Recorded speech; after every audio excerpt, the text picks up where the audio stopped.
Hello, everyone. Welcome back to Royville. Ellen and I have just taken some time to watch the first episode of Star Trek Picard, and we would like to let you know our thoughts. Just so you know, this is going to be spoiler heavy. So if you want to watch the show beforehand, please do so and come on back and you can get our thoughts. No, seriously, go watch it now. I think we both thought it was kind of good. Ellen and I have made the decision to watch all of Star Trek. We had started with the original series. We even watched Star Trek, the animated series. We watched all of the Next Generation. And now we're watching the Deep Space Nine. So we were pretty ready to get into Picard after seeing pretty much everything from the Next Generation and Picard's run. Picard actually has always been my captain. Will always be my captain. He was the first captain of a Star Trek series that I watched on a regular basis. I never liked Kirk to begin with. Steve knows this. I've always liked captains that can get their shirts off. So That's such a weird thing to say. Anyway, even during Picard's awkward season, TNG had a really awkward first season, where the writers were coming into and figuring out their characters in ways that I would think would have been ironed out before they aired anything, but that's okay. But I liked Captain Picard even when he was kind of a jerk, because there was a couple of times he was, kind of a jerk. he was stern, not so much what we're used to and stuff like that. That's very true. But since I never really cared for Captain Kirk all that much, at least not until this most recent watching through, there were a few times where I would look at Steve and be like, he's really smart. Because I always thought that Captain Picard was the smart one. And he is. He's an older captain than Captain Kirk. He's more dignified than Captain Kirk ever was. But he is also from a different time period of the Federation than what Captain Kirk was. Captain Kirk was much more into the exploration. We're cowboys and not as... I know that Enterprise is pretty much that, but Kirk still had that. Well, the original series was Wagon Train in Space, so... It's fair. I didn't really care for that as a leader, but we still had that in Riker. But anyway, this is all like kind of a windy road to get to the episode that we just watched. Okay, so the spoiler-free section, did you like it? Liked it a lot. I liked it a lot too. Okay, so now that the spoiler-free section is over, let's talk about the show. Well, a real quick synopsis of the plot of the episode we just watched. This Captain Jean-Luc Picard has separated from Starfleet very shortly after the events of the movie Nemesis. Because that's when the supernova happened, correct? Correct. Okay. No, the supernova happened after that. Nemesis was where Data died, and that is referenced quite a bit in the episode. That is very true. Okay. I'm sorry. Some of the movies do run together for me. You know that. But the actual supernova event did not occur in the original series in the Next Generation series movies. Okay. It was actually something that started as kind of the lead-in to the Abrams verse, as they like to call it. So this show references Star Trek Nemesis a lot, but more to the fact that that was the thing where Data died, as opposed to anything with really the Romulans. Correct. So it's 18 years later after he separates from Starfleet because Starfleet had vowed to help evacuate the displaced Romulans because millions of people would die if that didn't happen. And then while this evacuation was happening, Mars was attacked. By a group of synthetics, androids. They just call them synthetics in the show, but you get the kind of the hint that they're androids, kind of a next generation, kind of like Data. So they gave up on the evacuations they had pledged to do in order to run away, basically, and come back into themselves. That's what Picard sees it as. They weren't out exploring and doing the humanitarian and the right thing. And they went back on their word to millions of people who were now in danger. So basically it's 18 years after he decides that he's no longer a part of Starfleet. He's living at Chateau Picard, making wine with his bulldog. Yeah, I don't know what breed he is, but number one's awesome. Bulldog called Number One. Interesting name. And I think they don't really tell you in the episode, but I think that his kind of butler and nanny are Romulans that are living with him and taking care of him. Yes, I would agree. And every time he said the name Number One, all I could think of was that moment in Indiana Jones and the Last Crusade where he said we named the dog Indiana. I'm like, I want both Number Ones in the same room so I can get that moment, but that probably won't happen. But anyway, so during Captain Picard has agreed to have an interview with the media on the anniversary of the supernova event, in order to honor the dead and those that have been continuing to try to do the humanitarian efforts in the area. And that's where things kind of start to go awry for him. The reporter asked him about why he left Starfleet. That was the one question he didn't want to answer. And he basically did a interview is over. And then kind of the show evolves then. He's been having dreams of Commander Data. Things that...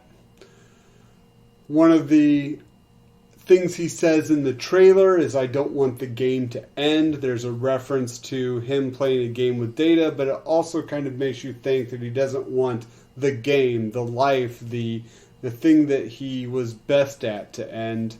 There's another one where he meets Data, and Data is doing a painting. Well, this painting happens to end up to be the same person that Data is painting is actually a real person in the future, which is the girl known as Dash. This is the main girl that you see in the trailers. She comes and she seeks out Picard. They get into a very quick misadventure and come to find out that, huge spoiler here, we've warned you already, that it is believed that Dash is a daughter, for lack of a better term, of Data. Basically, to kind of sum it up, at least that part of it, is that a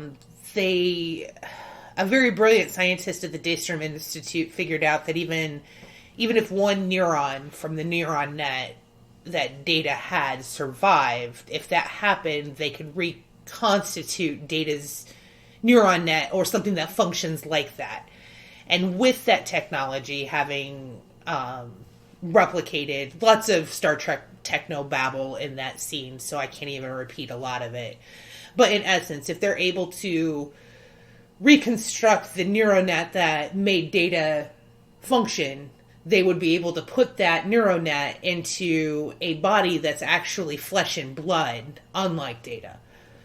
And this very brilliant scientist who is not in the show but referenced, he's disappeared. Maddox, the scientist from the Measure of the Man episode in The Next Generation, who wanted to take Data and basically deconstruct him so that he could figure out how to make more Datas. So basically I guess at the time when he was doing that research would have been his intern, is now a full-on scientist with the Daystrom Institute. But because of the attack on Mars, all of the research into synthetics, whether it be androids or any other sort of AI, has been limited to theoretical experiments and basically outlawed. Think stem cells. Because 5 synthetic life forms attacked Mars, and I guess, what was it, 15 years later, it's still burning, is what they said. For some reason, we don't know exactly what they did, but they destroyed basically all life on Mars, destroyed Utopia Planitia, and because of that, there are now very strict laws against it. Maddox goes off, no one knows where he is, and someone is after Dosh. We're assuming that they're Romulans of some sort, and she gets involved with Picard through something that happens in the episode. Picard feels like he has to protect Dosh. He has to go out into space and help her. And then at the end of the episode, we find out that there is a colony of Romulans that live on a Borg cube. Ellen's kind of given me we need to rewind, but there's something really big that happens in the episode that I think you need to watch more than we need to spoil that one for you. All right, yeah. I thought the Borg cube would have been something to not drop, but that's okay. It was in the trailer. You see the Borg cube. Okay. It's just that now you know that it's used as some kind of way station refuge for Romulans as opposed to the Borg. You actually don't, when they show the interior of the cube, you don't see any Borg around. I didn't even know it was a cube until they started right, panning until they back. Yeah, panned back and you saw it in its totality. Yeah, I was like, what? Although Steve called it as they were panning out, before I could call it. Well, I also watched all of the trailers and just assumed that's where they were going. But really, besides a couple huge twists and turns that we really think you should see yourself, that's kind of the plot of the first episode in a nutshell. So, what did you think of the show in general? Well, the first episode, it being a first episode, was really good. However, it did just assume that we knew Picard. But not in a way that if somebody didn't know who Jean-Luc Picard as a character was, couldn't watch the show. It was really well done, actually, I thought, his introduction into the thing. Without words, you knew he lived in France. Well, there was a little thing about France, but you knew he lived on a vineyard. You knew he had a dog. You knew he lived in a chateau. It almost reminded me of on Golden Pond. I wanted the Romulan to call him an old poo. Because it was very, it was a chateau, but the way it was shot, it almost was like they were in a villa in Tuscany, and the interaction between Picard and what I'm assuming are the two Romulan caretakers. I mean, they call him basically a crotchety old man, very Peter Fonda. As they if do call anyone him a has actually codger seen on Golden Pond. They call him a codger because they said it was somewhere between an old coot and I can't even remember what the other curmudgeon, maybe? Curmudgeon, yeah. So So that's actually quite a bit of the first half of the episode. It's kind of setting up, kind of showing you where Picard is now. It was very, I would say slow, but it was interesting. It wasn't action packed. It was very much of a character piece for Patrick Stewart, the others around him. I really liked kind of just that seeing Picard just kind of living his life after Starfleet for just a few minutes, maybe 20 minutes of the episode. Yeah, that's about right. Yeah. But I did like that, like I said, because I am such a nerd, I can't even fathom somebody not knowing at least who Jean-Luc Picard is as a character. Sure. He is the captain of the flagship of Starfleet for many, many years. However, and they had, 5 major motion pictures with that cast? Right. Something like that. So, I mean, it wasn't just a television show. It was a movie franchise as well. It didn't do as well as the original cast in the movies, but they still did pretty well.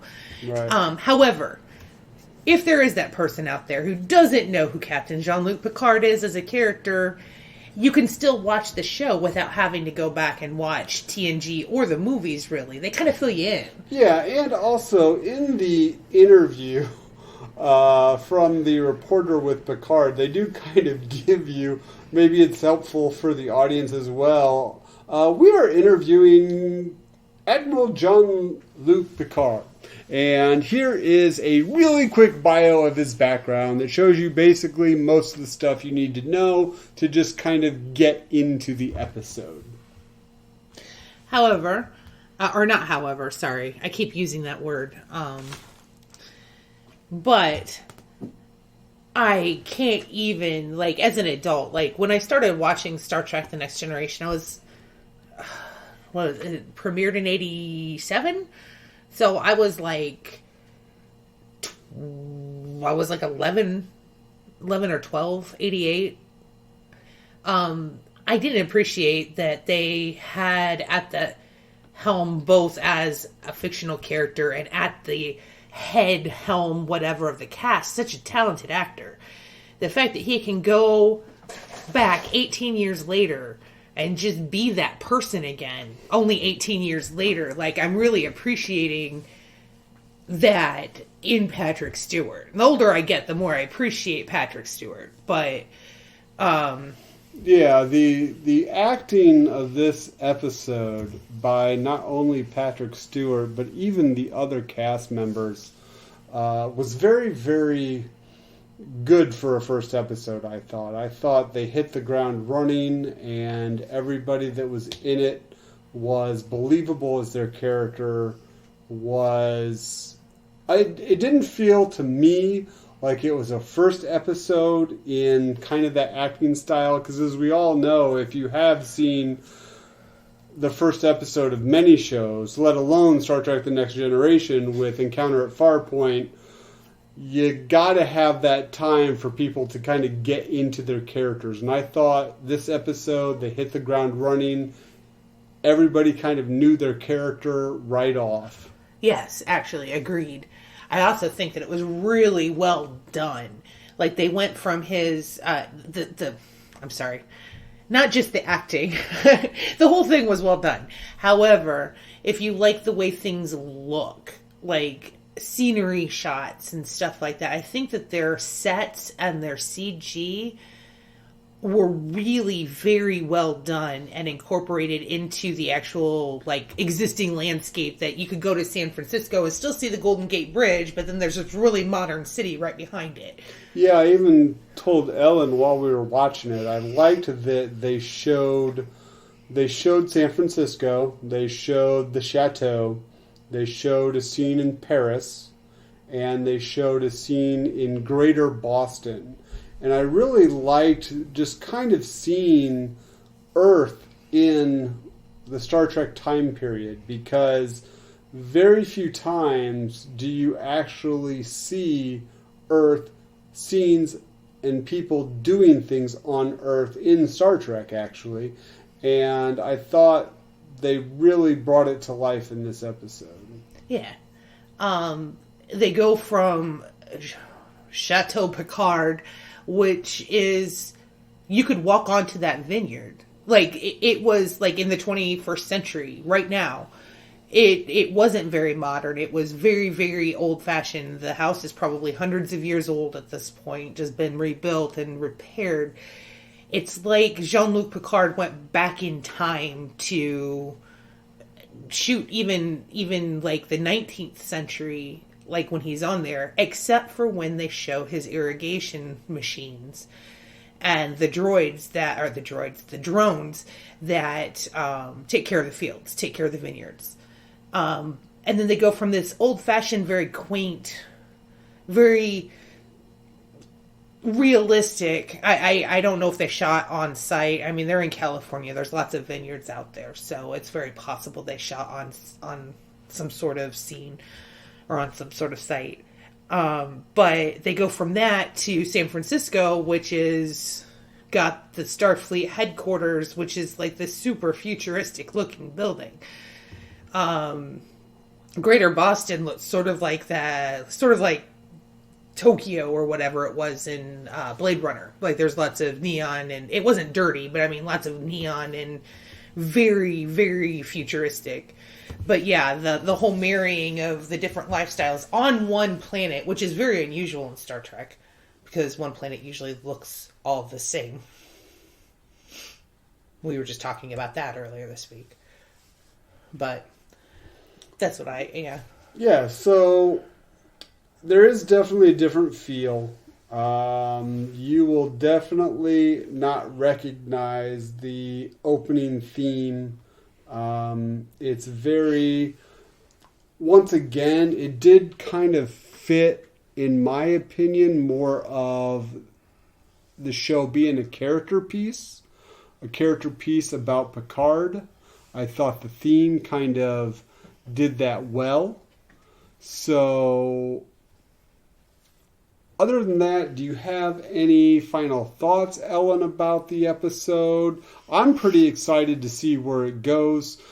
Definitely towards the end of it, there was a lot of good action, a lot of good fight scenes that they did.